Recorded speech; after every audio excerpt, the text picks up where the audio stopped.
और उस तो बाद प्रोग्राम के दूजे हिस्से ਵਿੱਚ ਸੁਸ਼ੀਲ ਦਸਾਂਝ ਨਾਲ ਅਸੀਂ ਭਰਪੂਰ ਚਰਚਾ ਕਰਾਂਗੇ ਦੁਨੀਆ ਭਰ ਦੀਆਂ ਖਬਰਾਂ ਤੇ ਜਿਹੜੀਆਂ ਮੁੱਖ ਖਬਰਾਂ ਨੇ ਉਹ ਤੁਹਾਡੇ ਨਾਲ ਮੈਂ ਅੱਜ ਸਾਂਝੀਆਂ ਕਰਨਾ ਚਾਹੁੰਦਾ। ਇੰਟਰਨੈਸ਼ਨਲ ਲੈਵਲ ਤੇ G7 ਦੀ ਮੀਟਿੰਗ ਦੀਆਂ ਬਹੁਤ ਸਾਰੀਆਂ ਗੱਲਾਂ ਆਪਾਂ ਕਰਦੇ ਰਹੇ ਹਾਂ ਔਰ ਬਹੁਤ ਸਾਰੇ ਉਹਦੇ ਆਉਣ ਵਾਲੇ ਸਮੇਂ 'ਚ ਆਪਾਂ ਅਸਰ ਵੀ ਵੇਖਾਂਗੇ। ਅੱਜ ਜਿਹੜੀ ਸਭ ਤੋਂ ਮਹੱਤਵਪੂਰਨ ਗੱਲਬਾਤ ਸੀਗੀ ਉਹ ਸੀਗੀ ਜੋ ਬਾਈਡਨ ਤੇ ਜਿਹੜੇ रूस के राष्ट्रपति ने पुतिन हरी उन्होंने मीटिंग और उन्होंने मीटिंग जी हुई है जी। तो जो बाइडन जदों उप राष्ट्रपति होंदे सी अमरीका के तो उदों भी एक बार उन्होंने रशिया में पुतिन नाल मीटिंग हुई सी और पुरानियां गल्लां पत्रकारां ने उन्होंने काफ़ी सारियां उजागर कीतियां ने। और जो बाइडन ने कहा कि मैं जो करन आया सी उही कीता है।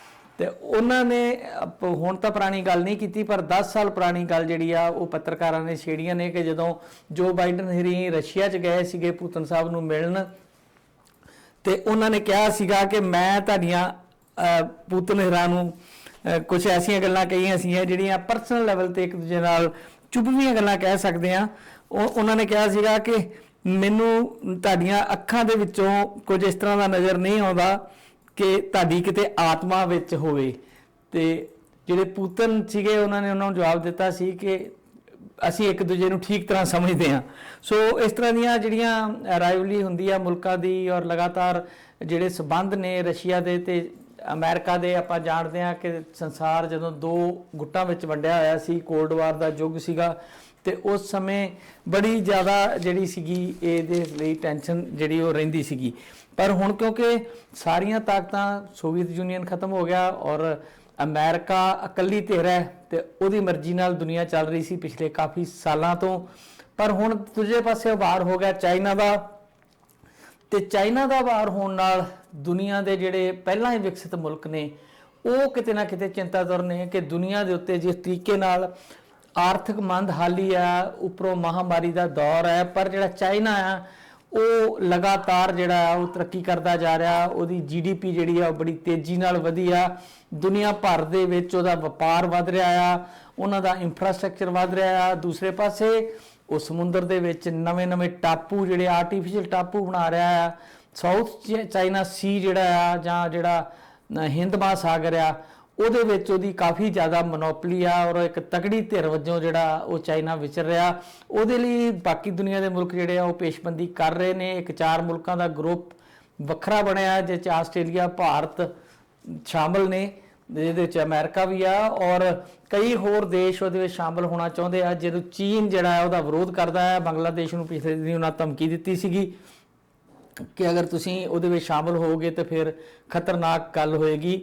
दूजे पासे चाइना के संबंध जिहड़े आ वो अपने आंढ गुआंढ के मुल्कों नाल भी बहुत वधिया नहीं है। ताइवान एक छोटा मुल्क है जिहड़ा अपने आप नूं आज़ाद मुल्क कहता है पर चाइना कहता कि वो साडा हिस्सा है। चाइना की विस्तारवादी नीति बारे सारी दुनिया जानती है चाहे ताइवान होवे वियतनाम होवे भारत होवे जिहड़ा भी मुल्क उन्हां दे नाल लगदा उन्हां दा इलाका कब्जा करन दी जिहड़ी उन्हां दी भावना है वो लगातार है। बाढ़ च भारत ने वेख्या ते हुण भी गलवान वैली च आपां पिछले साल देखा सीगा कि चाइना वाले जिहड़े आ किस तरह अग्रैसिव हो के जिहड़ा भारती इलाका च दाखिल होए सीगे जिस 20 साडे जवानां दीआं उत्थे शहीदियां भी होईयां सीगीआं। 4 शहीदियां जिहड़े सिपाही ने चाइना दे उन्हां दीआं होईयां सीगीआं।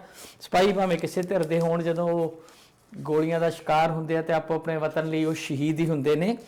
भावें आपां कह दिंदे आ कि अपनी धिर वाले शहीद ते दूजे उन्ने व्यक्ति मारे गए।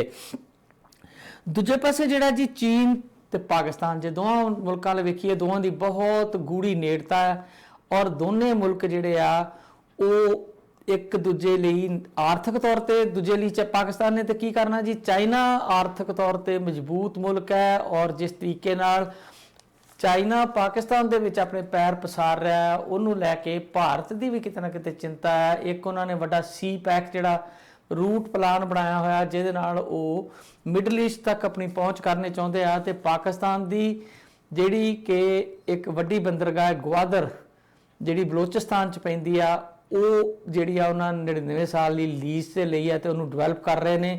यानी कि समुंदरी रस्ते राहीं भी उन्हां दी पहुँच बन रही है ते जिहड़ा ਧਰਤੀ ਦਾ ਮਾਰ ਗਿਆ, ਉਹਦੇ ਰਾਹੀਂ ਵੀ ਉਹ ਬੜਾ ਵੱਡਾ ਪਲੇਟਫਾਰਮ ਜਿਹੜਾ ਉਹਨਾਂ ਉਸਾਰ ਲਿਆ ਤਾਂ ਕਿ ਉਹ ਦੁਨੀਆ ਦੇ ਵਿੱਚ ਆਪਣਾ ਜਿਹੜਾ ਵਪਾਰ ਆ ਉਹਨੂੰ ਵਧਾ ਸਕਣ ਤੇ ਲਗਾਤਾਰ ਮੁਲਕ ਜਿਹੜਾ ਅੱਗੇ ਵਧਦਾ ਰਹੇ। ਉਹਦਾ ਰਾਹ ਰੋਕਣ ਲਈ ਦੁਨੀਆ ਦੇ ਦੂਜੇ ਮੁਲਕ ਜਿਹੜੇ ਨੇ, ਖਾਸ ਕਰਕੇ ਅਮਰੀਕਾ ਨਹੀਂ ਚਾਹੁੰਦਾ ਕਿ ਜਿਹੜੀ ਸੁਪਰ ਪਾਵਰ ਵਾਲੀ ਪਦਵੀ ਆ ਉਹ ਉਹਨਾਂ ਕੋ ਖਿਸ ਕੇ ਕਿਸੇ ਤਰ੍ਹਾਂ ਚਾਈਨਾ ਕੋ ਜਾਵੇ।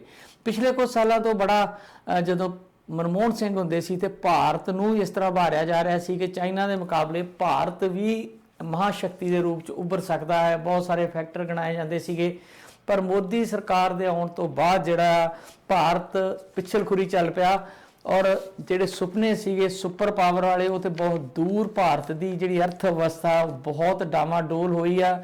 ਕੋਈ ਵੀ ਪਲਾਨਿੰਗ ਜਿਹੜੇ ਆ ਭਾਰਤ ਦੇ ਇਸ ਵੇਲੇ ਜਿਹੜੇ ਰਾਜ ਭਾਗ ਨੂੰ ਚਲਾਉਣ ਵਾਲੇ ਲੋਕ ਆ ਉਹਨਾਂ ਕੋਲ ਕੋਈ ਪਲਾਨ ਨਜ਼ਰ ਨਹੀਂ ਆ ਰਿਹਾ। ਬਾਰ-ਬਾਰ ਉਹ ਜਿਹੜਾ ਭਾਰਤ ਦਾ ਬੈਂਕ ਹੈ ਜੀ, ਰਿਜ਼ਰਵ ਬੈਂਕ ਆਫ ਇੰਡੀਆ, ਉਹਦੇ ਤੋਂ ਪੈਸੇ ਵਿਡਰਾ ਕਰਾਉਂਦੇ ਜਾ ਰਹੇ ਨੇ ਔਰ ਕਿਹਾ ਜਾ ਰਿਹਾ ਕਿ ਇਸ ਤਰ੍ਹਾਂ ਦੀ ਪਾਲਿਸੀ ਜਿਹੜਾ ਅਰਜਨਟਾਈਨਾ ਨਾਂ ਦਾ ਮੁਲਕ ਹੈ ਇੱਕ ਵਾਰ ਉਹਨਾਂ ਅਪਣਾਈ ਸੀ ਤੇ ਹੌਲੀ-ਹੌਲੀ ਕਰਕੇ ਉਹ ਆਪਣੇ ਰਿਜ਼ਰਵ ਖਾਤਿਆਂ 'ਚੋਂ ਸਾਰਾ ਪੈਸਾ ਵਿਡਰਾ ਕਰਾਉਂਦੀ ਰਹੀ ਸਰਕਾਰ ਤੇ ਹੋਰ ਖਰਚੇ ਕਰਦੀ ਰਹੀ। ਅਲਟੀਮੇਟਲੀ ਉਹਨਾਂ ਦੀ ਅਰਥ ਵਿਵਸਥਾ ਜਿਹੜੀ ਉਹ ਤਬਾਹ ਹੋ ਗਈ ਸੀਗੀ ਔਰ ਬੈਂਕਰਪਟ ਹੋ ਗਿਆ ਕਿਸਮ ਦਾ ਮੁਲਕ। ਤੇ ਭਾਰਤ ਵੀ ਲਗਾਤਾਰ ਉਸੇ ਰਾਹ ਪਿਆ ਹੋਇਆ, ਜਦੋਂ ਸਰਕਾਰ ਦੇਖਦੀ ਆ ਉੱਥੋਂ ਪੈਸੇ ਕਢਾ ਲੈਂਦੀ ਆ। ਔਰ ਦੂਜੇ ਪਾਸੇ ਜਿਹੜੇ ਇੰਡਸਟਰੀਅਲ ਘਰਾਣੇ ਨੇ ਉਹ ਵੀ, ਜਿਹਨੂੰ ਕਰੋਨੀ ਕੈਪੀਟਲਿਜ਼ਮ ਕਿਹਾ ਜਾਂਦਾ ਹੈ, ਕਿ ਚੋਣਵੇਂ ਵਿਅਕਤੀ, ਇਹ ਨਹੀਂ ਕਿ ਇੰਡਸਟਰੀ ਟੋਟਲ ਇੰਡਸਟਰੀ ਨੂੰ ਕੋਈ ਉਹ ਬਹੁਤ ਵੱਡਾ ਹੁਲਾਰਾ ਮਿਲੇ ਉਹਦੇ ਨਾਲ, ਉਹ 2-4 ਘਰਾਣਿਆਂ ਨੂੰ ਜਿਹੜੀ ਆ ਉਹ ਮਦਦ ਪਹੁੰਚਾਉਣ ਲਈ ਜਿਹੜੀ ਆ ਸਰਕਾਰ ਲਗਾਤਾਰ ਕੰਮ ਕਰਦੀ ਆ ਰਹੀ ਹੈ। ਅਸੀਂ ਦੇਖਿਆ ਹੈ ਕਿ ਅਡਾਨੀ ਗਰੁੱਪ, ਜਿਨ੍ਹਾਂ ਦਾ ਨਾਂ ਕਦੀ ਆਪਾਂ ਸੁਣਿਆ ਨਹੀਂ ਸੀ, ਔਰ ਜ਼ਿਆਦਾਤਰ ਉਹਨਾਂ 'ਚ ਗੁਜਰਾਤੀ ਲੋਕ ਨੇ ਜਿਹੜੇ ਇਸ ਵੇਲੇ ਜਿਹੜੇ ਛਾਏ ਪਏ ਨੇ ਭਾਰਤ ਦੇ ਅਰਥ ਵਿਵਸਥਾ ਦੇ ਉੱਤੇ। ਭਾਵੇਂ ਤੁਸੀਂ ਅੰਬਾਨੀ ਲੈ ਲਓ, ਅਡਾਨੀ ਲੈ ਲਓ, ਇਹ ਸਾਰਿਆਂ ਦਾ ਜਿਹੜਾ ਪਿਛੋਕੜ ਹੈ ਉਹ ਗੁਜਰਾਤ ਤੋਂ ਹੈ। ਜਿਹੜੇ ਨੀਰਵ ਮੋਦੀ ਰੀਆਂ ਦੌੜੇ ਹੋਏ ਉਹ ਵੀ ਗੁਜਰਾਤੀ ਨੇ, ਮੇਹਰ ਚੌਕਸੀ ਜਿਹੜੇ ਆ ਉਹ ਵੀ ਗੁਜਰਾਤੀ ਨੇ, ਸ਼ਾਹਰੋ ਦੇ ਚਾਚਾ ਭਤੀਜਾ ਨੇ। ਇਹਦਾ ਹੋਰ ਬਹੁਤ ਸਾਰੇ ਲੋਕ ਗੁਜਰਾਤੀ ਜਿਹੜੇ ਨੇ ਉਹ ਬੈਂਕਾਂ ਨਾਲ ਠੱਗੀਆਂ ਲਗਾਤਾਰ ਮਾਰ ਰਹੇ ਨੇ। ਕਿਤੇ ਨਾ ਕਿਤੇ ਨਜ਼ਰ ਆਉਂਦਾ ਆ ਜਿਹੜੇ ਸਮੀਖਿਆ ਕਰਨ ਵਾਲੇ ਲੋਕ ਨੇ ਉਹਨਾਂ ਨੂੰ ਕਿ ਜਿਹੜੀ ਸਰਕਾਰ ਹੈ, ਮੋਦੀ ਸਰਕਾਰ ਜਿਹੜੀ ਆ, ਉਹਨਾਂ ਦਾ ਰਵੱਈਆ ਜਿਹੜਾ ਆ ਉਹ ਉਹਨਾਂ ਪ੍ਰਤੀ ਜਿਹੜਾ ਆ ਉਹ ਉਹਨਾਂ ਨੂੰ ਸ਼ਹਿ ਦੇਣ ਵਾਲਾ ਆ, ਨਾ ਕਿ ਉਹਨਾਂ ਨੂੰ ਰੋਕਣ ਵਾਲਾ ਆ। ਸੋ ਇਸ ਤਰੀਕੇ ਨਾਲ ਜੇ ਅਰਥ ਵਿਵਸਥਾ ਚੱਲਦੀ ਰਹੀ ਤੇ ਭਾਰਤ ਦਾ ਸੁਪਰ ਪਾਵਰ ਬਣਨ ਦਾ ਸੁਪਨਾ ਤੇ ਖੈਰ ਹੁਣ ਕਿਤੇ ਨਜ਼ਰ ਨਹੀਂ ਆਉਂਦਾ, ਪਰ ਕਿਤੇ ਨਾ ਕਿਤੇ ਇਦਾਂ ਦਾ ਜ਼ਰੂਰ ਲੱਗਦਾ ਹੈ ਕਿ ਚਾਈਨਾ ਨਾਲ, ਦੂਜੀ ਦੁਨੀਆ ਨਾਲ ਜਿਹੜੀ ਖਿੱਚੋਤਾਣ ਆ ਉਹਦੇ ਵਿੱਚ ਭਾਰਤ ਕਿਸੇ ਫਸ ਨਾ ਜਾਵੇ। ਕਿਉਂਕਿ ਅਮਰੀਕਾ ਦੀ ਸ਼ਹਿ ਤੇ ਅਗਰ ਭਾਰਤ ਚਾਈਨਾ ਨਾਲ ਸਿੱਧੀ ਲੜਾਈ ਦੇ ਵਿੱਚ ਉਤਰਦਾ ਤੇ ਸਭ ਤੋਂ ਵੱਡਾ ਨੁਕਸਾਨ, ਕਿਉਂਕਿ ਗੁਆਂਢੀ ਮੁਲਕ ਅਸੀਂ ਆ, ਭਾਰਤੀਆਂ, ਯਾਨੀ ਕਿ ਭਾਰਤ ਦਾ ਨੁਕਸਾਨ ਹੋਣ ਦੀਆਂ ਸੰਭਾਵਨਾਵਾਂ ਜਿਹੜੀਆਂ ਨੇ ਉਹ ਬਹੁਤ ਜ਼ਿਆਦਾ ਨੇ। ਬਾਅਦ ਵਿੱਚ ਜਿਹੜੀਆਂ ਮਦਦ ਜਿਹੜੀ ਇੰਟਰਨੈਸ਼ਨਲ ਫੋਰਸਿਸ ਦੀ ਹੁੰਦੀ ਆ, ਕਹਿਣ ਨੂੰ ਹੁੰਦੀ ਆ, ਪਰ ਉਹ ਕਈ ਵਾਰ ਜਿਹੜੀ ਉਹ ਮਦਦ ਪਹੁੰਚਦੀ ਵੀ ਨਹੀਂ ਹੁੰਦੀ। ਆਪਾਂ ਦੇਖਿਆ ਬੰਗਲਾਦੇਸ਼ ਵੇਲੇ ਵੀ ਅਮਰੀਕਾ ਨੇ 7ਵੇਂ ਬੇੜੇ ਦੀ ਗੱਲ ਕੀਤੀ ਸੀ ਤੇ ਉਦੋਂ ਕਹਿੰਦੇ ਕਿ ਰਸ਼ੀਆ ਨੇ ਭਾਰਤ ਦਾ ਥੋੜ੍ਹਾ ਜਿਹਾ ਸਾਥ ਦਿੱਤਾ ਤੇ ਉਹਨਾਂ ਨੇ ਆਪਣੀਆਂ ਪਣਡੁੱਬੀਆਂ ਭੇਜ ਦਿੱਤੀਆਂ ਸੀ, ਜਿਹਦਾ ਕਰਕੇ 7ਵਾਂ ਬੇੜਾ ਜਿਹੜਾ ਉਹ ਭਾਰਤ ਨੂੰ ਕੋਈ ਥ੍ਰੈਟ ਨਾ ਬਣ ਸਕਿਆ। ਸੋ ਮਦਦ ਦੀਆਂ ਗੱਲਾਂ ਹੁੰਦੀਆਂ ਨੇ ਤੇ ਜਦੋਂ ਲੜਾਈ ਲੱਗਦੀ ਆ ਜਾਂ ਨੁਕਸਾਨ ਹੁੰਦੇ ਆ, ਜਾਨੀ ਨੁਕਸਾਨ ਹੁੰਦੇ ਆ, ਤੇ ਉਦੋਂ ਉਹ ਮਦਦ ਜਿਹੜੀ ਆ ਉਹ ਉੱਥੇ ਪਹੁੰਚਦੀ ਨਹੀਂ ਹੁੰਦੀ। ਦੂਸਰੇ ਪਾਸੇ ਜਿਹੜੀ ਇੰਟਰਨੈਸ਼ਨਲ ਪੋਲਿਟਿਕਸ ਆ ਉਹਦੇ ਵਿੱਚ ਨੇਤਨਯਾਹੂ ਹੋਰਾਂ ਦੀ ਛੁੱਟੀ ਹੋਈ ਹੈ ਜੀ ਇਜ਼ਰਾਈਲ ਤੋਂ, ਜਿਹੜੇ ਲੰਬੇ ਸਮੇਂ ਤੋਂ 12-13 ਸਾਲ ਤੋਂ ਪ੍ਰਾਈਮ ਮਿਨਿਸਟਰ ਸੀਗੇ, ਔਰ ਉਹ ਜਿਹੜੇ ਉੱਥੇ ਦੀ ਕੰਜ਼ਰਵੇਟਿਵ ਪਾਰਟੀ, ਸਮਝ ਲਓ ਜਿਸ ਤਰ੍ਹਾਂ ਦੀ ਭਾਰਤੀ ਜਨਤਾ ਪਾਰਟੀ ਆ ਜਾਂ ਇੱਥੋਂ ਦੀਆਂ ਕੰਜ਼ਰਵੇਟਿਵ ਪਾਰਟੀਆਂ ਨੇ, ਜਾਂ ਜਿਸ ਤਰ੍ਹਾਂ ਦੀ ਰਿਪਬਲਿਕਨ ਪਾਰਟੀ ਅਮਰੀਕਾ ਦੀ ਆ, ਉਸ ਤਰ੍ਹਾਂ ਦੀ ਮਤਲਬ ਪਾਰਟੀ ਜਿਹੜੀ ਆ ਉਹਦੇ ਉਹ ਆਗੂ ਸੀਗੇ ਤੇ ਉਹਨਾਂ ਦੇ ਹੀ ਜਿਹੜੇ ਬੜੇ ਸਹਿਯੋਗੀ ਸੀ ਉਹਨਾਂ ਨੇ ਉਹਨਾਂ ਨੂੰ ਆਖਰ ਢਾਹ ਲਿਆ ਤੇ ਇੱਕ ਮਿਲੀ ਜੁਲੀ ਉੱਥੇ ਜਿਹੜੀ ਆ ਉਹ ਸਰਕਾਰ ਬਣਾਈ ਆ। ਨੇਤਨਯਾਹੂ ਦੇ ਗੱਦੀ ਤੋਂ ਲੱਥ ਜਾਣ ਤੋਂ ਬਾਅਦ ਜਿਹੜਾ ਈਰਾਨ ਆ ਉੱਥੇ ਬੜੀ ਖੁਸ਼ੀ ਮਨਾਈ ਜਾ ਰਹੀ ਆ ਤੇ ਈਰਾਨ ਜਿਹੜਾ ਆ ਉਹ ਸਿੱਧੇ ਤੌਰ ਤੇ ਇਜ਼ਰਾਈਲ ਨੂੰ ਆਪਣਾ ਦੁਸ਼ਮਣ ਸਮਝਦਾ ਤੇ ਇਜ਼ਰਾਈਲ ਤੱਕ ਉਹਨੇ ਜਿਹੜੀਆਂ ਮਿਜ਼ਾਈਲਾਂ ਵਗੈਰਾ ਨੇ ਉਹ ਮਾਰ ਕਰਨ ਦੀਆਂ ਸਮਰੱਥਾ ਰੱਖਦੀਆਂ ਨੇ ਈਰਾਨ ਦੀਆਂ।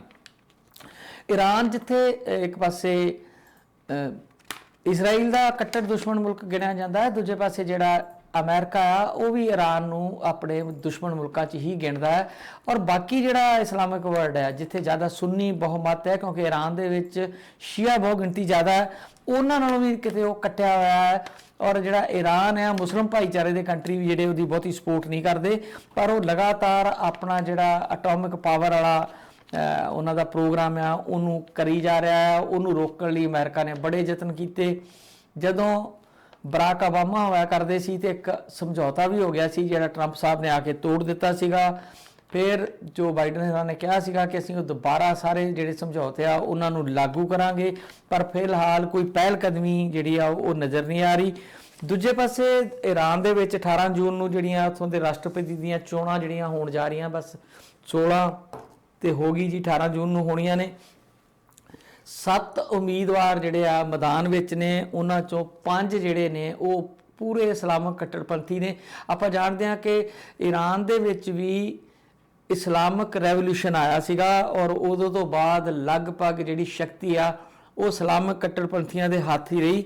2 ਨੇਤਾ ਜਿਹੜੇ ਨੇ ਉਹ ਉਦਾਰਵਾਦੀ ਜ਼ਰੂਰ ਨੇ, ਪਰ ਇਬਰਾਹੀਮ ਰਾਈਸੀ ਨਾਂ ਦਾ ਇੱਕ ਕੱਟੜਪੰਥੀ ਆਗੂ ਆ, ਉਹਦੇ ਰਾਸ਼ਟਰਪਤੀ ਬਣਨ ਦੀਆਂ ਸੰਭਾਵਨਾਵਾਂ ਜਿਹੜੀਆਂ ਨੇ ਉਹ ਕਾਫੀ ਜ਼ਿਆਦਾ ਦੱਸੀਆਂ ਜਾ ਰਹੀਆਂ ਨੇ। ਦੂਜੇ ਪਾਸੇ ਭਾਰਤ ਦੇ ਗੁਆਂਢੀ ਮੁਲਕ ਨੇਪਾਲ ਦੇ ਵਿੱਚ KP ਸ਼ਰਮਾ ਓਲੀ ਜਿਹੜੇ ਕਿ ਮਾਓਵਾਦੀ ਜਿਹੜੀ ਕਮਿਊਨਿਸਟ ਪਾਰਟੀ ਆ ਉਹਦੇ ਆਗੂ ਨੇ, ਉਹ ਪਿਛਲੇ ਹਫਤੇ ਅਜੇ ਗੱਦੀ ਤੋਂ ਉਤਰ ਗਏ ਸੀ। ਉਹ ਕਿਉਂਕਿ ਆਪਣਾ ਬਹੁਮਤ ਸਾਬਤ ਨਹੀਂ ਸੀ ਕਰ ਸਕੇ, ਪਰ ਜਿਹੜੇ ਵਿਰੋਧੀ ਆ ਉਹ ਸਰਕਾਰ ਬਣਾਉਣ 'ਚ ਨਾਕਾਮਯਾਬ ਹੋਏ ਤੇ ਉੱਥੇ ਦੁਬਾਰਾ 1 ਹਫ਼ਤੇ ਬਾਅਦ ਹੀ KP ਸ਼ਰਮਾ ਓਲੀ ਨੂੰ ਦੁਬਾਰਾ ਉੱਥੋਂ ਦੇ ਪ੍ਰਾਈਮ ਮਿਨਿਸਟਰ ਦੀ ਜਿਹੜੀ ਆ ਉਹ ਸਹੁੰ ਚੁਕਾ ਦਿੱਤੀ ਗਈ ਆ। ਉਹ ਕਿਉਂਕਿ ਉਹ ਵੀ ਮਾਓਵਾਦੀ ਵਿਚਾਰਧਾਰਾ ਦੇ ਸਮਰਥਕ ਨੇ, ਚਾਈਨਾ ਨਾਲ ਨੇੜਤਾ ਰੱਖਣ ਦੇ ਜ਼ਿਆਦਾ ਹਾਮੀ ਨੇ। ਹਾਲਾਂਕਿ ਉਹ ਸ਼ਰਮਾ ਨੇ ਔਰ ਹਿੰਦੂ ਨੇ, ਨੇਪਾਲੀ ਜ਼ਿਆਦਾਤਰ ਹਿੰਦੂ ਨੇ, ਪਰ ਜਿਸ ਤਰੀਕੇ ਨਾਲ ਚਾਈਨਾ ਨੇ ਸਾਰਾ ਤਾਣਾ ਬਾਣਾ ਬੁਣਿਆ ਹੋਇਆ ਲੰਕਾ ਵਿੱਚ, ਭੂਟਾਨ ਵਿੱਚ ਔਰ ਬੰਗਲਾਦੇਸ਼ ਦੀ ਮੈਂ ਗੱਲ ਕਰ ਚੁੱਕਾ ਕਿ ਉਹਨੂੰ ਉਹ ਥ੍ਰੈਟ ਦੇ ਰਿਹਾ, ਤੇ ਇਸੇ ਤਰ੍ਹਾਂ ਹੀ ਨੇਪਾਲ, ਉੱਥੇ ਉਹਨਾਂ ਦੇ ਬਹੁਤ ਸਾਰੇ ਪ੍ਰੋਜੈਕਟ ਚੱਲਦੇ ਨੇ ਤੇ ਹੌਲੀ ਹੌਲੀ ਜਿਹੜਾ ਉਹਨਾਂ ਦਾ ਆਰਥਿਕ ਮੱਕੜ ਜਾਲ ਹੈ ਨਾ ਚਾਈਨਾ ਦਾ, ਉਹ ਇਹਨਾਂ ਛੋਟੇ ਛੋਟੇ ਮੁਲਕਾਂ ਨੂੰ ਹੜੱਪਣ ਲਈ ਕਾਫੀ ਜ਼ਿਆਦਾ ਪ੍ਰਭਾਵਸ਼ਾਲੀ ਆ। ਉਹ ਲੱਗਦਾ ਹੈ ਕਿ ਜਿਸ ਤਰੀਕੇ ਨਾਲ ਉਹ ਸਸਤੇ ਰੇਟਾਂ ਤੇ ਦੁਨੀਆ ਦੇ ਦੂਜੀਆਂ ਜਿਹੜੀਆਂ ਫਾਈਨੈਂਸ਼ੀਅਲ ਆਰਗੇਨਾਈਜੇਸ਼ਨ ਨੇ, ਵਰਲਡ ਬੈਂਕ ਆ ਜਾਂ ਜਿਹੜੀਆਂ ਹੋਰ ਵੀ ਇੰਟਰਨੈਸ਼ਨਲ ਇਸ ਤਰ੍ਹਾਂ ਬ੍ਰਾਜ਼ੀਲ, ਇੰਡੀਆ ਨੇ ਮਿਲ ਕੇ ਵੀ ਇੱਕ ਬਣਾਇਆ ਹੋਇਆ, ਉਹਨਾਂ ਤੋਂ ਬਾਹਰ ਜਾ ਕੇ ਚਾਈਨਾ ਸਿੱਧੇ ਰੂਪ ਦੇ ਵਿੱਚ ਬਹੁਤ ਸਸਤੇ ਦਰਾਂ ਦੇ ਉੱਤੇ ਇੰਨਾ ਪੈਸਾ ਇਨਵੈਸਟ ਕਰ ਦਿੰਦਾ ਹੈ ਕਿ ਉਹ ਕੰਟਰੀ ਜਿਹੜੇ ਆ ਉਹਨਾਂ ਦਾ ਉਸ ਜਾਲ ਵਿੱਚ ਫਸ ਜਾਣਾ ਸੰਭਵ ਹੁੰਦਾ। ਜਿੱਦਾਂ ਸ਼ਾਹੂਕਾਰ ਪਿੰਡਾਂ 'ਚ ਜ਼ਮੀਨਾਂ ਮੁੜ ਕੇ ਲਿਖਾ ਲੈਂਦੇ ਸੀ, ਪਹਿਲਾਂ ਪੈਸਾ ਦੇਈ ਜਾਂਦੇ ਸੀਗੇ, ਉਹਦੇ ਪੈਸੇ ਮੁੱਕ ਜਾਂਦੇ ਸੀ, ਫਿਰ ਹੋਰ ਦੇ ਦਿੰਦੇ, ਕਿਸ਼ਤਾਂ 'ਚ ਪੈਸੇ ਦੇ ਕੇ, ਤੇ ਜਦੋਂ ਫਿਰ ਉਹ ਰਿਟਰਨ ਨਹੀਂ ਕਰਦਾ ਤੇ ਫਿਰ ਉਹਨਾਂ ਦੀਆਂ ਜ਼ਮੀਨਾਂ ਹੌਲੀ ਹੌਲੀ ਕਰਕੇ ਸ਼ਾਹੂਕਾਰ ਹੜਪ ਲਿਆ ਕਰਦੇ ਸੀ। ਬਿਲਕੁਲ ਇਸੇ ਪਾਲਿਸੀ ਤੇ ਚਾਈਨਾ ਜਿਹੜਾ ਉਹ ਲਗਾਤਾਰ ਚੱਲ ਰਿਹਾ ਔਰ 8 ਤੋਂ 10 ਮੁਲਕ ਇਸ ਵੇਲੇ ਉਹਦੇ ਇਸ ਆਰਥਿਕ ਜਾਲ ਦੇ ਵਿੱਚ ਬੁਰੀ ਤਰ੍ਹਾਂ ਫਸੇ ਹੋਏ ਨੇ। ਤੇ ਨੇਪਾਲ ਦੇ ਉੱਤੇ ਵੀ ਉਹਦਾ ਕਾਫੀ ਜ਼ਿਆਦਾ ਪ੍ਰਭਾਵ ਹੈ, ਲੰਕਾ ਦੇ ਉੱਤੇ ਪ੍ਰਭਾਵ ਹੈ। ਭਾਰਤ ਦੀ ਦੂਰੀ ਤੀਰੀ ਚਿੰਤਾ ਹੈ ਕਿ ਭਾਰਤ ਦੇ ਆਲੇ ਦੁਆਲੇ ਜਿਹੜਾ ਆ ਉਹ ਆਪਣਾ ਢਾਂਚਾ ਜਿਹੜਾ ਲਗਾਤਾਰ ਉਹ ਉਸਾਰਦਾ ਜਾ ਰਿਹਾ। ਇੱਕ ਖਬਰ ਇਹ ਆ ਰਹੀ ਹੈ ਕਿ ਚੀਨ ਦੇ ਵਿੱਚ ਇੱਕ ਨਿਊਕਲੀਅਰ ਪਲਾਂਟ ਦੇ ਵਿੱਚ ਕੋਈ ਖਰਾਬੀ ਹੋਈ ਸੀ, ਸ਼ਾਇਦ ਕੋਈ ਲੀਕੇਜ। ਆਪਾਂ ਜਾਣਦੇ ਹਾਂ ਕਿ ਨਿਊਕਲੀਅਰ ਪਲਾਂਟ ਦੇ ਵਿੱਚ ਜੇ ਕੋਈ ਲੀਕੇਜ ਹੋ ਜਾਂਦੀ ਹੈ, ਚਰਨੋਬਲ ਕਾਂਡ ਆਪਾਂ ਸਾਰਿਆਂ ਨੂੰ ਯਾਦ ਹੈ, ਬੜੇ ਵੱਡੇ ਨੁਕਸਾਨ ਹੁੰਦੇ ਨੇ। ਪਰ ਚਾਈਨਾ ਦੀ ਗੱਲ ਇਹ ਹੈ ਕਿ ਚਾਈਨਾ 'ਚੋਂ ਕੋਈ ਖਬਰ ਬਾਹਰ ਆਉਣੀ ਸੰਭਵ ਨਹੀਂ ਹੁੰਦੀ। ਉੱਥੋਂ ਦੀ ਸਰਕਾਰ ਚਾਹੇ ਤਾਂ ਥੋੜੀ ਬਹੁਤੀ ਖਬਰ ਜਿਹੜੀ ਆਉਂਦੀ ਆ, ਤੇ ਔਰ ਕਾਫੀ ਦਿਨਾਂ ਬਾਅਦ ਹੁਣ ਚਾਈਨਾ ਦੀ ਸਰਕਾਰ ਨੇ ਮੰਨਿਆ ਹੈ ਕਿ ਵਾਕਈ ਉੱਥੇ ਖਰਾਬੀ ਹੋਈ ਤੇ ਸਾਡਾ ਕੁਝ ਨੁਕਸਾਨ ਵੀ ਹੋਇਆ। ਨੁਕਸਾਨ ਕੀ ਹੋਇਆ, ਇਹ ਖਬਰਾਂ ਜਿਹੜੀਆਂ ਨੇ ਇਹ ਬਾਹਰ ਨਹੀਂ ਆਈਆਂ। ਇੱਕ ਖਬਰ ਭਾਰਤ ਦੇ ਗੁਆਂਢੀ ਮੁਲਕ ਪਾਕਿਸਤਾਨ ਤੋਂ ਵੀ ਸਾਂਝੀ ਕਰਨੀ ਬਣਦੀ ਆ। ਉੱਥੋਂ ਦੀ ਅਸੈਂਬਲੀ ਦੇ ਵਿੱਚ ਕੱਲ ਬਹੁਤ ਜ਼ਿਆਦਾ ਲੜਾਈ ਝਗੜਾ ਹੋਇਆ। ਇਹ ਸਾਡੇ ਮੁਲਕਾਂ ਦੀ ਬਦਕਿਸਮਤੀ ਆ ਕਿ ਚੁਣੇ ਹੋਏ ਨੁਮਾਇੰਦੇ ਜਿਹੜੇ ਆ ਉਹ ਜਿਹਨੂੰ ਅਸੀਂ ਸ਼ਬਦ ਤੇ ਹੈ ਅਨਪਾਰਲੀਮੈਂਟਰੀ ਲੈਂਗੁਏਜ ਯੂਜ਼ ਕਰਦੇ ਆ। ਆਪਾਂ ਜਿਹੜੀਆਂ ਸਟੇਟਾਂ ਦੀਆਂ ਅਸੈਂਬਲੀਆਂ ਨੇ, ਯੂਪੀ ਦੀ ਅਸੈਂਬਲੀ ਖਾਸ ਕਰਕੇ, ਉੱਥੇ ਮਾਈਕ ਤੋੜ ਤੋੜ ਕੇ ਇੱਕ ਦੂਜੇ ਨੂੰ ਮਾਰਦੇ ਵੇਖੇ ਆ, ਬਿਹਾਰ 'ਚ ਵੇਖਿਆ। ਔਰ ਬਹੁਤਾ ਚਿਰ ਨਹੀਂ ਹੋਇਆ ਜੇ ਪਿਛਲੀ ਅਕਾਲੀ ਸਰਕਾਰ ਵੇਲੇ ਜਿਹੜੇ ਆ ਉਦੋਂ ਵੀ ਕਾਫੀ ਸਾਰੇ ਇਦਾਂ ਦੇ ਝਗੜੇ ਹੁੰਦੇ ਸੀਗੇ ਔਰ ਇਸ ਸਰਕਾਰ ਵੇਲੇ ਵੀ ਹੁੰਦੇ ਰਹੇ। ਔਰ ਜਿਹੜੇ ਖਾਸ ਕਰਕੇ ਬਿਕਰਮਜੀਤ ਮਜੀਠੀਆ ਨੇ, ਉਹਨਾਂ ਦੀ ਤਕਰਾਰ ਤੂੰ ਮੈਂ ਇੱਥੋਂ ਤੱਕ ਵਧੀ ਕਿ ਉਹਨਾਂ ਨੇ ਮਾਵਾਂ ਭੈਣਾਂ ਦੀਆਂ ਗਾਲਾਂ ਕੱਢੀਆਂ ਸੀਗੀਆਂ। ਉਹ ਅਜੇ ਤੱਕ ਰਿਕਾਰਡ ਤੇ ਚੀਜ਼ਾਂ ਨੇ। ਔਰ ਇਸੇ ਤਰ੍ਹਾਂ ਦਾ ਹੀ ਕੰਮ ਜਿਹੜਾ ਉਹ ਪਾਕਿਸਤਾਨ 'ਚ ਹੋਇਆ। ਔਰ ਪਹਿਲਾਂ ਤਾਂ ਜਿਹੜੇ ਆ ਉਹ ਗਾਲਮੰਦਾ ਹੋਇਆ, ਇੱਕ ਦੂਜੇ ਨੂੰ ਗਾਲਾਂ ਕੱਢੀਆਂ ਗਈਆਂ, ਫਿਰ ਫਾਈਲਾਂ ਇੱਕ ਦੂਜੇ ਦੇ ਸੁੱਟੀਆਂ ਗਈਆਂ, ਫਿਰ ਜੁੱਤੀਆਂ ਸੁੱਟੀਆਂ ਗਈਆਂ। ਜਿਹੜੇ ਮੈਂਬਰ ਪਾਰਲੀਮੈਂਟ ਨੇ ਗੁੱਥਾ ਹੋਏ, ਉਹਨਾਂ ਦੀਆਂ ਜਿਹੜੀਆਂ ਵੀਡੀਓ ਕਾਫੀ ਵੱਡੀ ਪੱਧਰ ਤੇ ਵਾਇਰਲ ਹੋ ਰਹੀਆਂ ਨੇ। ਹੈਰਾਨੀ ਦੀ ਗੱਲ ਇਹ ਹੈ ਕਿ ਆਮ ਤੌਰ ਤੇ ਜਿਹੜੀ ਆਪੋਜੀਸ਼ਨ ਪਾਰਟੀਆਂ ਨੇ ਉਹਨਾਂ ਦਾ ਕੰਮ ਹੁੰਦਾ ਕਿ ਸਦਨ ਦੇ ਵਿੱਚ ਰੌਲਾ ਰੱਪਾ ਪਾਇਆ ਜਾਵੇ, ਕਾਰਵਾਈ ਰੋਕੀ ਜਾਵੇ, ਤੇ ਜਿਹੜੀ ਸਰਕਾਰ ਚਲਾ ਰਹੀ ਧਿਰ ਹੁੰਦੀ ਆ ਉਹਦਾ ਕੰਮ ਹੁੰਦਾ ਹੈ ਕਿ ਇੱਕ ਅਮਨ ਸ਼ਾਂਤੀ ਨਾਲ ਜਿਹੜਾ ਸੰਸਦ ਦਾ ਕੰਮ ਉਹ ਚੱਲੇ ਤਾਂ ਕਿ ਉਹਦੀ ਬਦਨਾਮੀ ਨਾ ਹੋਵੇ, ਤੇ ਦੂਜੇ ਪਾਸੇ ਜਿਹੜੇ ਉਹਨਾਂ ਨੇ ਬਿੱਲ ਵਗੈਰਾ ਪਾਸ ਕਰਾਉਣੇ ਹੁੰਦੇ ਆ ਉਹ ਕੰਮ ਚੱਲਦਾ ਰਹੇ। ਇਹ ਚੀਜ਼ ਆਪਾਂ ਮਨਮੋਹਨ ਸਿੰਘ ਵੇਲੇ ਵੀ ਵੇਖੀ ਸੀ ਕਿ ਜਦੋਂ ਬੀਜੇਪੀ ਚੱਲਣ ਨਹੀਂ ਸੀ ਦਿਆ ਕਰਦੀ ਔਰ ਕਈ ਸੈਸ਼ਨ ਜਿਹੜੇ ਸੀ ਬੇਕਾਰ ਹੀ ਚੱਲ ਜਾਇਆ ਕਰਦੇ ਸੀ। ਤੇ ਇਦਾਂ ਸ਼ੁਰੂਆਤੀ ਦੌਰ ਦੇ ਵਿੱਚ ਹਾਲਾਂਕਿ ਕਾਂਗਰਸ ਦੀ ਸਥਿਤੀ ਬਹੁਤੀ ਮਜ਼ਬੂਤ ਨਹੀਂ ਸੀ। ਜਿਹੜੀ NDA ਦੀ ਪਹਿਲੀ ਟਰਮ ਸੀਗੀ, ਮੋਦੀ ਸਾਹਿਬ ਦੀ ਪਹਿਲੀ ਟਰਮ, ਉਹਦੇ ਵਿੱਚ ਕਾਂਗਰਸੀ ਮੈਂਬਰ ਕੁਝ ਜ਼ਿਆਦਾ ਸੀ, ਥੋੜਾ ਜਿਹਾ ਸਟਰੋਂਗ ਪੋਜੀਸ਼ਨ ਸੀ। ਉਹਦੇ ਬਾਵਜੂਦ ਵੀ ਕਾਂਗਰਸ ਵਾਲੇ ਜਿਹੜੇ ਆ ਉਹ ਕੋਈ ਬਹੁਤੀ ਕਾਮਯਾਬੀ ਨਾਲ ਜਿਹੜਾ ਰੋਲ ਹੈ ਆਪੋਜੀਸ਼ਨ ਦਾ ਉਹ ਨਿਭਾ ਨਹੀਂ ਸਕੇ। ਪਹਿਲਾਂ ਖੜਗੇ ਸਾਹਿਬ ਨੂੰ ਉਹਨਾਂ ਨੇ ਬਣਾਇਆ ਸੀਗਾ ਆਪਣਾ ਲੀਡਰ, ਤੇ ਫਿਰ ਇੱਕ ਬੰਗਾਲੀ ਸਾਹਿਬ ਨੂੰ ਬਣਾ ਦਿੱਤਾ, ਤੇ ਜਿਹੜੇ ਕਈ ਵਾਰ ਇਹੋ ਜਿਹਾ ਕੁਝ ਕਹਿ ਦਿੰਦੇ ਜਿਹੜੇ ਕਾਂਗਰਸ ਦੀ ਪਾਲਿਸੀ ਦੇ ਮੁਤਾਬਕ ਨਹੀਂ ਹੁੰਦਾ। ਸੋ ਉਹਨਾਂ ਕੋਲ ਇਸ ਵੇਲੇ ਕੋਈ ਵੱਡਾ ਲੀਡਰ ਜਿਹੜਾ ਆ ਉਹ ਨਜ਼ਰ ਨਹੀਂ ਆਉਂਦਾ ਜਿਹੜਾ ਆਪੋਜੀਸ਼ਨ ਦਾ ਰੋਲ ਅਦਾ ਕਰ ਸਕੇ। ਸੋ ਪਰ ਪਾਕਿਸਤਾਨ 'ਚ ਹੋਇਆ ਉਲਟਾ ਹੈ ਕਿ ਜਿਹੜੀ ਉੱਥੇ ਰਾਜ ਕਰ ਰਹੀ ਪਾਰਟੀ ਆ ਉਹਦੇ ਮੈਂਬਰ ਵੀ ਗਾਲੀ ਗਲੋਚ ਦੇ ਵਿੱਚ ਉਸੇ ਤਰ੍ਹਾਂ ਹੀ ਸ਼ਾਮਲ ਹੋਏ ਤੇ ਇੱਕ ਦੂਜੇ ਨਾਲ ਗੁੱਥ-ਮੁੱਖਤਾ ਹੁੰਦੇ ਦੇਖੇ ਗਏ, ਜਿਹੜੇ ਕਿ ਆਪੋਜੀਸ਼ਨ ਵਾਲਾ ਕੰਮ ਹੈ। ਵੈਸੇ ਆਪੋਜੀਸ਼ਨ ਦਾ ਕੰਮ ਇਹ ਵੀ ਨਹੀਂ ਹੁੰਦਾ ਕਿ ਜਿਹੜਾ ਪਾਰਲੀਮੈਂਟ ਹਾਊਸ ਆ ਉਹਨੂੰ ਇੱਕ ਕਿਸਮ ਦਾ ਮੰਦਰ ਕਿਹਾ ਜਾਂਦਾ ਹੈ ਸਿਆਸਤ ਦਾ। ਔਰ ਤੁਹਾਨੂੰ ਯਾਦ ਹੋਣਾ ਹੈ ਕਿ ਜਦੋਂ ਪ੍ਰਾਈਮ ਮਿਨਿਸਟਰ ਪਹਿਲੀ ਵਾਰ ਬੜੇ ਸੀ ਮੋਦੀ ਸਾਹਿਬ, ਤੇ ਸੰਸਦ ਦੀਆਂ ਪੌੜੀਆਂ ਤੇ ਮੱਥਾ ਟੇਕ ਕੇ ਉਹ ਅੰਦਰ ਵੜੇ ਸੀਗੇ, ਭਾਵੇਂ ਬਾਅਦ ਵਿੱਚ ਉਹਨਾਂ ਨੇ ਉਹ ਮਰਿਆਦਾਵਾਂ ਸਾਰੀਆਂ ਜਿਹੜੀਆਂ ਨੇ ਉਹਨਾਂ ਦੀ ਉਲੰਘਣਾ ਕੀਤੀ ਆ। ਇੱਕ ਖਬਰ ਚਾਈਨਾ ਤੇ ਨਾਟੋ ਮੁਲਕਾਂ ਦੀ ਹੋਰ ਚੱਲ ਰਹੀ ਹੈ ਕਿ ਕਾਫੀ ਦਿਨਾਂ ਤੋਂ ਜਦੋਂ G7 ਦੀ ਮੀਟਿੰਗ ਚੱਲ ਰਹੀ ਸੀਗੀ ਤੇ ਉਹਨਾਂ ਦਿਨਾਂ ਦੇ ਵਿੱਚ ਚਾਈਨਾ ਜਿਹੜਾ ਉਹ ਬਾਰ-ਬਾਰ ਜਿਹੜਾ ਉਹਨੂੰ ਟਾਰਗੇਟ ਕੀਤਾ ਗਿਆ। ਔਰ ਜਿਹੜੇ G7 ਕੰਟਰੀ ਦੇ ਅਮੀਰ ਮੁਲਕ ਨੇ, ਜਿਹਦੇ ਵਿੱਚ ਯੂਰਪੀਅਨ ਯੂਨੀਅਨ ਦੇ ਮੁਲਕ ਨੇ ਔਰ ਦੂਸਰੇ ਪਾਸੇ ਅਮਰੀਕਾ, ਕੈਨੇਡਾ ਵਰਗੇ ਮੁਲਕ ਨੇ, ਸਾਰਿਆਂ ਦੀ ਇੱਕ ਰਾਏ ਸੀ ਕਿ ਚਾਈਨਾ ਜਿਸ ਤਰੀਕੇ ਨਾਲ ਕੰਮ ਕਰ ਰਿਹਾ ਉਹਦਾ ਰਾਹ ਰੋਕਣਾ ਬਹੁਤ ਜ਼ਰੂਰੀ ਆ। ਇਹ ਖਬਰ ਜਿਵੇਂ ਆਪਾਂ ਪਹਿਲਾਂ ਵੀ ਡਿਸਕਸ ਕਰ ਚੁੱਕੇ ਹਾਂ, ਤੇ ਹੁਣ ਚਾਈਨਾ ਨੇ ਪਲਟਵਾਰ ਕੀਤਾ ਕਿ ਜਿਹੜਾ ਨਾਟੋ ਆ, ਜਾਂ ਨਾਟੋ ਨੇ ਵੀ ਪਿਛਲੇ ਦਿਨੀ ਕਿਹਾ ਸੀਗਾ ਕਿ ਅਸੀਂ ਜਿਹੜਾ ਚਾਈਨਾ ਨੂੰ ਵਾਰਨਿੰਗ ਦਿੰਦੇ ਆ ਕਿ ਉਹ ਇਸ ਤਰ੍ਹਾਂ ਦੇ ਪੰਗੇ ਨਾ ਲਵੇ, ਨਹੀਂ ਤੇ ਉਹਦੇ ਨਾਲ ਬੁਰਾ ਹੋ ਸਕਦਾ। ਤੇ ਹੁਣ ਚਾਈਨਾ ਨੇ ਪਲਟਵਾਰ ਕੀਤਾ, ਉਹਨਾਂ ਨੇ ਕਿਹਾ ਕਿ ਜੇ ਨਾਟੋ ਵਾਲੇ ਮੁਲਕ ਨੇ ਜਿਹੜੇ ਇਹ ਚਾਈਨਾ ਨੂੰ ਬਦਨਾਮ ਕਰਨ ਦੀ ਜਿਹੜੀ ਆ ਉਹ ਲਗਾਤਾਰ ਜਿਹੜੀ ਆ ਉਹ ਕੋਸ਼ਿਸ਼ ਕਰ ਰਹੇ ਆ। ਇੱਕ ਖਬਰ ਜਿਹੜੀ ਆ ਭਾਰਤ ਨਾਲ ਰਿਲੇਟਡ ਹੈ ਜੀ। G7 ਦੇ ਵਿੱਚ ਭਾਰਤ ਦੇ ਪ੍ਰਧਾਨ ਮੰਤਰੀ ਹਿਰਾਂ ਨੇ ਬੋਲਦਿਆਂ ਉੱਥੇ ਓਪਨ ਸੋਸਾਇਟੀ ਦੀ ਕਾਫੀ ਚਰਚਾ ਕੀਤੀ। ਉਹਨਾਂ ਤੇ ਇੱਥੋਂ ਤੱਕ ਕਿਹਾ ਸੀਗਾ ਕਿ ਜਿਹੜਾ ਗਲੋਬਲ ਵਿਲੇਜ ਆ, ਜਿਹੜਾ ਜਿਵੇਂ ਆਪਾਂ ਅੱਜ ਕੱਲ ਗੱਲ ਕਰ ਰਹੇ ਆ ਕੋਵਿਡ ਨਾਲ ਨਿਬੜਨ ਦੀ, ਜਿਸ ਤਰੀਕੇ ਨਾਲ ਹੋਰ ਚੀਜ਼ਾਂ ਅਰਥਚਾਰੇ ਨਾਲ ਨਿਬੜਨ ਦੀ, ਤੇ ਉਹ ਕਹਿੰਦੇ ਆ ਕਿ ਸਾਰੀ ਦੁਨੀਆ ਨੂੰ ਇੱਕ ਅਰਥਚਾਰੇ ਦੇ ਵਿੱਚ ਵੱਜਣਾ ਚਾਹੀਦਾ ਹੈ।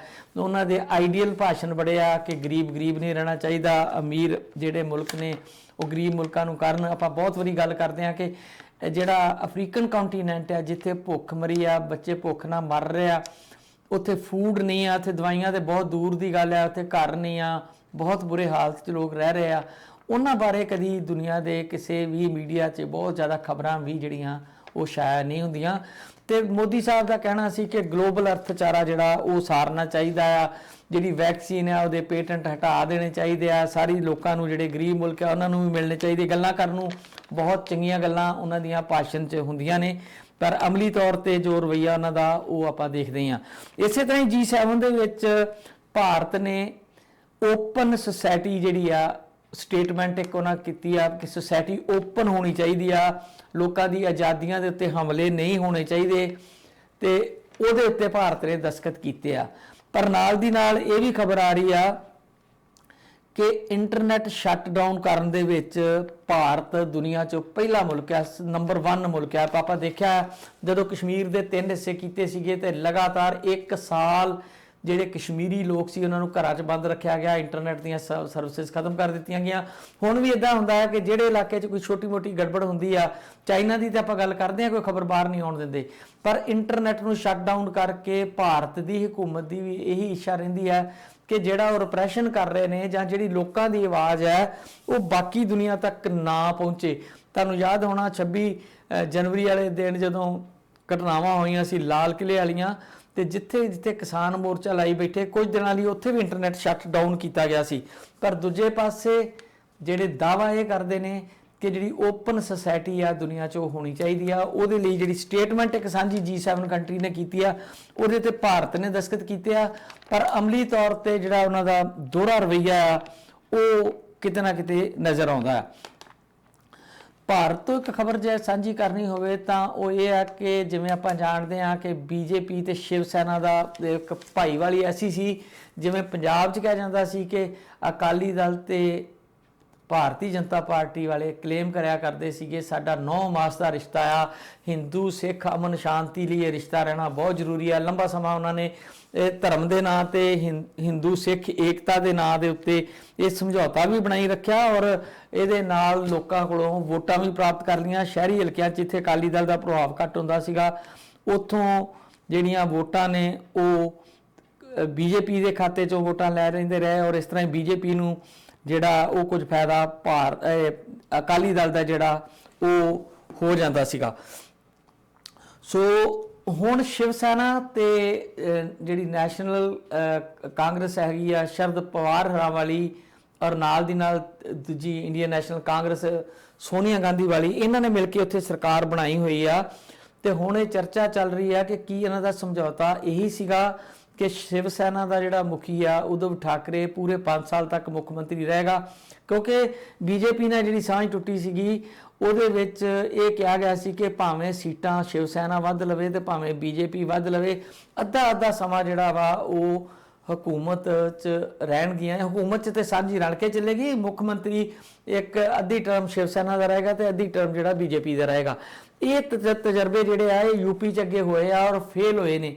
ਤੇ BJP ਤੇ ਬਸਪਾ ਦਾ ਸਮਝੌਤਾ ਵੀ ਇੱਕ ਵਾਰੀ ਹੋਇਆ ਸੀਗਾ ਤੇ ਬਾਅਦ ਵਿੱਚ ਅੱਧੀ ਟਰਮ ਦੇ ਵੇਲੇ ਉਹ ਮੁੱਕਰ ਜਾਂਦੇ ਰਹੇ ਨੇ। ਜਿਹੜਾ ਪਹਿਲਾਂ ਬਣ ਗਿਆ ਆਪਣੀ ਟਰਮ ਪੂਰੀ ਕਰਕੇ ਦੂਜੀ ਵਾਰ ਜਿਹੜੀ ਸਪੋਰਟ ਆ ਉਹ ਵਾਪਸ ਲੈ ਲੈਂਦਾ ਸੀਗਾ ਔਰ ਇਸ ਤਰ੍ਹਾਂ ਦਾ ਹੀ ਜਿਹੜਾ ਅਸਾਰ ਹੁਣ ਜਿਹੜੇ ਆ ਮਹਾਰਾਸ਼ਟਰ ਦੇ ਬਣਦੇ ਨਜ਼ਰ ਆ ਰਹੇ ਨੇ।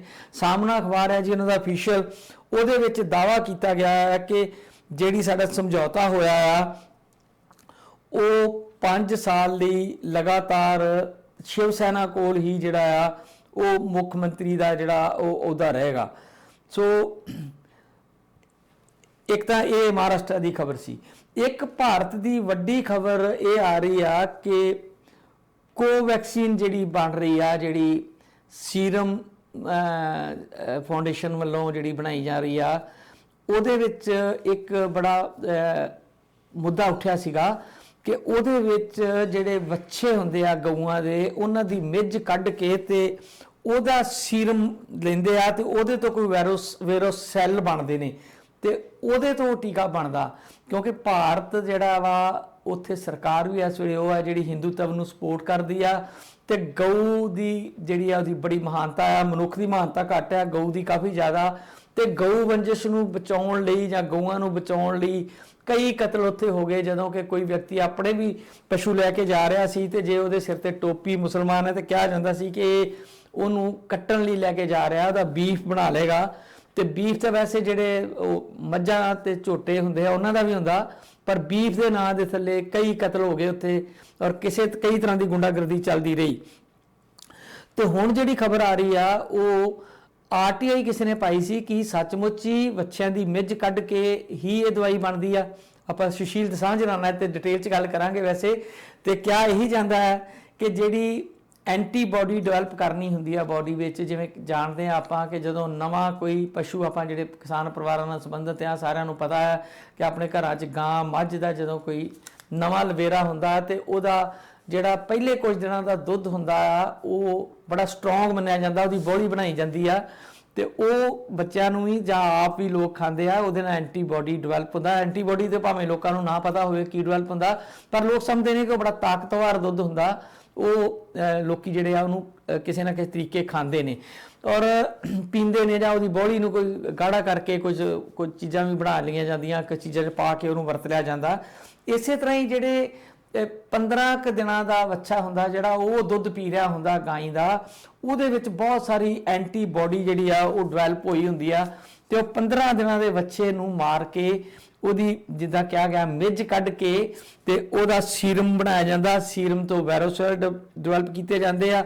ਤੇ ਆਰਟੀਆਈ ਕਿਸੇ ਨੇ ਪਾਈ ਸੀ ਤੇ ਸਰਕਾਰ ਨੇ ਕਿਹਾ ਆ, ਜਿਹੜਾ ਭਾਰਤ ਦਾ ਕੇਂਦਰੀ ਸਿਹਤ ਮੰਤਰਾਲਾ, ਉਹਨਾਂ ਨੇ ਕਿਹਾ ਕਿ ਜਿਹੜੀਆਂ ਕੁਝ ਸੋਸ਼ਲ ਮੀਡੀਆ ਤੇ ਰਿਪੋਰਟਾਂ ਆ ਰਹੀਆਂ ਨੇ ਕਿ ਕੋਵੈਕਸੀਨ ਜਿਹੜੇ ਬਣਦੇ ਆ ਤੱਤਾਂ ਬਾਰੇ ਤੋੜ ਮਰੋੜ ਕੇ ਖਬਰ ਜਿਹੜੀ ਆ ਉਹ ਦਿੱਤੀ ਜਾ ਰਹੀ ਆ। ਖਬਰ ਇਸ ਤਰ੍ਹਾਂ ਆ ਕਿ ਦੇਸ਼ 'ਚ ਜਿਹੜੀ ਕਰੋਨਾ ਦੇ ਬਚਾਅ ਲਈ ਟੀਕੇ ਕੋਵੈਕਸੀਨ ਤਿਆਰ ਕਰਨ 'ਚ ਨਵ ਜੰਮੇ ਬੱਚੇ ਦੇ ਖੂਨ ਯਾਨੀ ਕਿ ਸੀਰਮ ਦੀ ਵਰਤੋਂ ਕੀਤੀ ਜਾਂਦੀ ਹੈ। ਮੰਤਰਾਲੇ ਨੇ ਕਿਹਾ ਹੈ ਕਿ ਨਵ ਜੰਮੇ ਬੱਚੇ ਦੇ ਖੂਨ ਦੀ ਵਰਤੋਂ ਸਿਰਫ ਵੈਰੋਸੈਲ ਤਿਆਰ ਕਰਨ ਲਈ ਕੀਤੀ ਜਾਂਦੀ ਹੈ ਤੇ ਉਹਦਾ ਵਿਕਾਸ ਕਰ ਲਿਆ ਜਾਂਦਾ ਹੈ ਤੇ ਬੱਚਿਆਂ ਤੇ ਹੋਰ ਜਾਨਵਰਾਂ ਦਾ ਸੀਰਮ ਜਿਹੜਾ ਵਾ ਇਕੱਲੇ ਵੈਰੋਸੈਲ ਦੇ ਵਿਕਾਸ ਲਈ ਨਹੀਂ ਵਰਤਿਆ ਜਾਂਦਾ, ਇਹ ਸਾਰੀ ਦੁਨੀਆ ਲਈ ਵਰਤਿਆ ਜਾਂਦਾ ਹੈ। ਪਰ ਕਿਉਂਕਿ ਕੁਝ ਹੋਰ ਦਵਾਈਆਂ ਵੀ ਨੇ ਜਿਹੜੀਆਂ ਲਗਾਤਾਰ ਇਸ ਤਰ੍ਹਾਂ ਬਣ ਰਹੀਆਂ, ਜਿਨ੍ਹਾਂ 'ਚ ਪੋਲੀਓ ਦੀਆਂ ਦਵਾਈਆਂ ਵੀ ਨੇ ਤੇ ਕੁਝ ਹੋਰ ਦਵਾਈਆਂ ਵਿੱਚ ਵੀ ਇਹ ਟੈਕਨੀਕ ਜਿਹੜੀ ਆ ਇਹ ਅਪਣਾਈ ਜਾਂਦੀ ਆ। ਸਰਕਾਰ ਨੇ ਇਹ ਕਿਹਾ ਹੈ ਕਿ ਜਿਹੜੀ ਹਲਕਾਤ ਹੈ ਜਿਹਨੂੰ ਕਹਿੰਦੇ ਆਪਾਂ ਰੇਬੀਜ਼ ਦੇ ਟੀਕੇ ਬਣਦੇ, ਉਹਦੇ ਵਿੱਚ ਵੀ ਜਿਹੜੀ ਆ ਜਾਂ ਪੋਲੀਓ ਦੇ ਟੀਕੇ, ਉਹਦੇ ਵਿੱਚ ਵੀ ਇਹ ਤਕਨੀਕ ਦਹਾਕਿਆਂ ਤੋਂ ਵਰਤੀ ਜਾ ਰਹੀ ਆ, ਇਹ ਕੋਈ ਨਵੀਂ ਟੈਕਨੀਕ ਨਹੀਂ। ਪਰ ਸਰਕਾਰ ਨੇ ਇਹ ਵੀ ਕਿਹਾ ਕਿ ਉਹ ਜਿਹੜਾ ਵੈਰੋਸੈਲਸ ਬਣ ਜਾਂਦੇ ਨੇ, ਜਦੋਂ ਡਿਵੈਲਪ ਕਰ ਲਏ ਜਾਂਦੇ ਨੇ, ਫਿਰ ਉਹਨਾਂ ਨੂੰ ਪਾਣੀ 'ਚ ਧੋਤਾ ਜਾਂਦਾ ਆ, ਫਿਰ ਉਹਨੂੰ ਕੈਮੀਕਲ ਨਾਲ ਧੋਤਾ ਜਾਂਦਾ ਹੈ, ਇਸ ਕਰਕੇ ਉਹ ਪਵਿੱਤਰ ਹੋ ਜਾਂਦੇ ਨੇ ਸ਼ਾਇਦ। ਤੇ ਧੋਣ ਨੂੰ ਤਾਂ ਭਾਵੇਂ ਕਿਸੇ ਚੀਜ਼ ਨਾਲ ਵੀ ਧੋ ਲਏ ਜਾਣ, ਪਰ ਅਸਲੀਅਤ ਇਹ ਆ ਕਿ ਜਿਹੜੇ ਵੱਛੇ ਹੁੰਦੇ ਆ ਉਹਦੇ ਸੀਰਮ ਦੇ ਉੱਤੋਂ ਇਹ ਜਿਹੜੀ ਆ ਇਹ ਮੈਡੀਸਨ ਤਿਆਰ ਕੀਤੀ ਜਾਂਦੀ ਆ।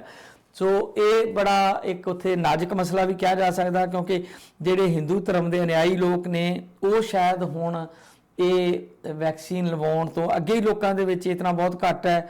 ਤੇ ਹੁਣ ਜੇਕਰ ਇਹ ਗੱਲ ਜਿਹੜੀ ਆ ਇਹ ਛਾ ਗਈ ਆ, ਆਮ ਆ ਰਹੀ ਆ, ਪੇਪਰ 'ਚ ਆ ਰਹੀ ਆ ਜਾਂ ਪਬਲਿਕ ਡੋਮੇਨ 'ਚ ਗੱਲ ਖੁੱਲ੍ਹ ਕੇ ਆ ਗਈ ਔਰ ਆਰਟੀਆਈ ਰਾਹੀਂ ਸਰਕਾਰ ਨੂੰ ਵੀ ਮੰਨਣਾ ਪਿਆ ਆ ਕਿ ਇਹ ਵਾਕਿਆ ਹੀ ਇਸ ਤਰ੍ਹਾਂ ਅਸੀਂ ਕਰਦੇ ਹਾਂ, ਤੇ ਲੱਗਦਾ ਆ ਕਿ ਕੁਝ ਨਾ ਕੁਝ ਥੋੜ੍ਹਾ ਜਿਹਾ ਇਹਦੇ ਦੇ ਵਿੱਚ ਵੀ ਹੁਣ ਮੁਸ਼ਕਲਾਂ ਖੜੀਆਂ ਜਿਹੜੀਆਂ ਉਹ ਹੋ ਸਕਦੀਆਂ ਨੇ।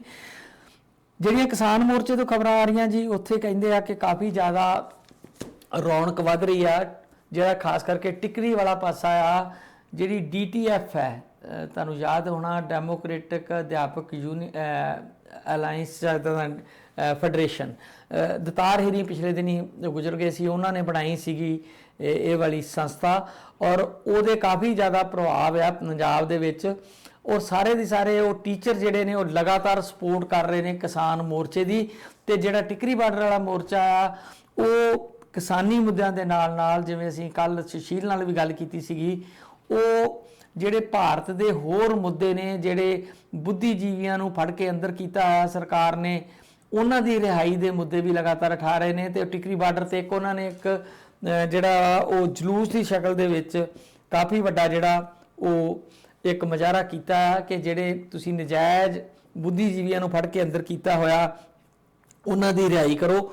ਤੇ ਜਿਹੜੇ ਪੰਜਾਬ ਦੇ ਮਸਲੇ ਨੇ ਉਹ ਤੇ ਗੱਲਾਂ ਚੱਲ ਹੀ ਰਹੀਆਂ ਨੇ। ਸੋ ਦੂਜੇ ਪਾਸੇ ਪੰਜਾਬ ਦੇ ਜਿਹੜੇ ਕੱਚੇ ਅਧਿਆਪਕ ਨੇ, ETT ਅਧਿਆਪਕ ਨੇ, ਉਹ ਲਗਾਤਾਰ ਸੰਘਰਸ਼ ਕਰ ਰਹੇ ਨੇ। ਕੱਲ ਅਸੀਂ ਗੱਲ ਕਰ ਰਹੇ ਸੀ ਕਿ ਅਗਰ ਇਹ ਸਾਰੀਆਂ ਜਥੇਬੰਦੀਆਂ ਮਿਲ ਕੇ ਕਿਸਾਨ ਯੂਨੀਅਨ ਨਾਲ ਮਿਲ ਕੇ ਇੱਕ ਤਕੜੀ ਧਿਰ ਬਣਨ ਤੇ ਸਰਕਾਰ ਨੂੰ ਕਿਤੇ ਨਾ ਕਿਤੇ ਜਿਹੜਾ ਉਹ ਝੁਕਾਉਣ 'ਚ ਕਾਮਯਾਬੀ ਮਿਲ ਸਕਦੀ ਆ। ਸੋ ਬਾਕੀ ਖਬਰਾਂ ਅਸੀਂ ਸੁਸ਼ੀਲ ਨਾਲ ਕਰਾਂਗੇ ਅੱਗੇ ਚੱਲ ਕੇ ਸਾਂਝੀਆਂ, ਕਾਫੀ ਸਾਰੀਆਂ ਖਬਰਾਂ ਉਹਨਾਂ ਨਾਲ ਕਰਨੀਆਂ ਨੇ। ਅੱਜ ਮੈਂ ਇੰਨੀਆਂ ਕੀ ਗੱਲਾਂ ਬਾਤਾਂ ਕਰਕੇ ਤੁਹਾਡੇ ਕੋਲੋਂ ਇਜਾਜ਼ਤ ਚਾਹੁੰਦਾ ਤੇ ਪ੍ਰੋਗਰਾਮ ਦੇ ਦੂਜੇ ਸਿਰੇ ਨਾਲ ਜੁੜੇ ਰਹਿਣਾ। ਬਹੁਤ ਜਲਦ 8:30 ਵਜੇ ਅਸੀਂ ਸੁਸ਼ੀਲ ਦਸਾਂਝ ਨੂੰ ਦੁਬਾਰਾ ਆਪਣੇ ਨਾਲ ਜੋੜਦੇ ਹਾਂ ਤੇ ਚੰਡੀਗੜ੍ਹ ਸਟੂਡੀਓ ਤੋਂ ਮੈਂ ਤੇ ਸੁਸ਼ੀਲ ਦਸਾਂਝ ਬਾਕੀ ਖਬਰਾਂ ਦੇ ਉੱਤੇ ਮਿਲ ਕੇ ਕਰਾਂਗੇ ਜੀ ਚਰਚਾ। ਤੁਹਾਡਾ ਸਾਡੇ ਨਾਲ ਜੁੜਨ ਲਈ ਬਹੁਤ ਬਹੁਤ ਧੰਨਵਾਦ, ਸ਼ੁਕਰੀਆ।